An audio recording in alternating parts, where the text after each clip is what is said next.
जब मैं सुबह उठा और जो अपने बिस्तर पर देखा, उसको देखकर मैं भयानक दृश्य था। जब मैंने देखा कि मेरे बिस्तर पर सांप है और मेरे शरीर में सांप के 2 दांत के निशान थे।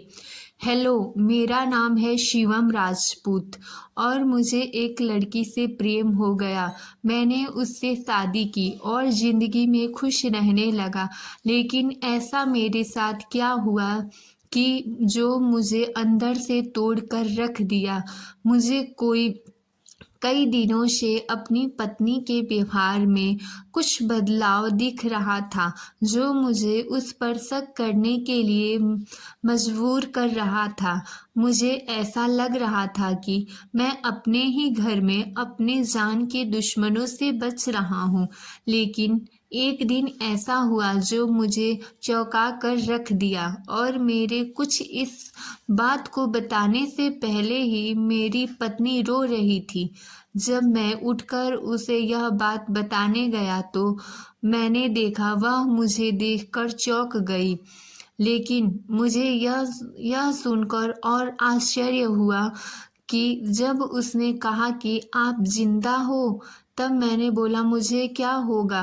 पत्नी बोली आपको तो सांप ने काटा था। मैं बोला तुम्हें कैसे पता। जब मैं यह बोला तो उसने बताया कि मैं आपको जहर दिया था और नकली सांप का नाटक किया था। तब मैं हंसकर बोला कि मुझे पता था ऐसा ही करोगी, इसीलिए मैंने पहले ही वैक्सीन लगवा लिया था। इस गम में मुझे पागल और भिखारी के रूप में बना दिया। मैं एक अमीर होते हुए भी एक भिखारी की जिंदगी जीने लगा। तभी मैं एक ऐसी लड़की से मिला जिसने मुझे सही प्रेम का मतलब समझाया और वह यह जानती थी कि मैं गरीब हूँ और मुझे खाना देती। वह लड़की जिसने मुझे खाना दिया उसका नाम शाम्या था। शाम्या सुंदर और सभ्य थी, जिसे देखकर लोग बहुत खुश होते थे। वह ढाबा चलाती थी और मैं अभी उसे अपने मन की बात करने ही वाला था, तभी उसके फ़ोन की रिंग बजी और उसने से फ़ोन उठाया। उसने जो कहा वह बात मेरी उम्मीद को तोड़ दिया। वह फ़ोन उसकी चाची का था। वह बोल रही थी कि बेटी, तुम्हारे पिता की तबीयत बिगड़ी जा रही है। वह तुम्हारी शादी जीते जी देखना चाहते हैं। वह बोली, हाँ चाची, हम और रवि इसी दीपावली में शादी कर लेंगे। यह सुनकर मैं कुछ नहीं बोला और चला गया। तभी कुछ दिन बाद जो मैंने देखा वह तो मनुष्यों पर से विश्वास को तोड़ने वाला था। तभी मैंने देखा कि उस लड़की के ढाबे के आगे एक गाड़ी आकर रुकी और उस गाड़ी से निकला रवि। रवि के साथ एक लड़की थी।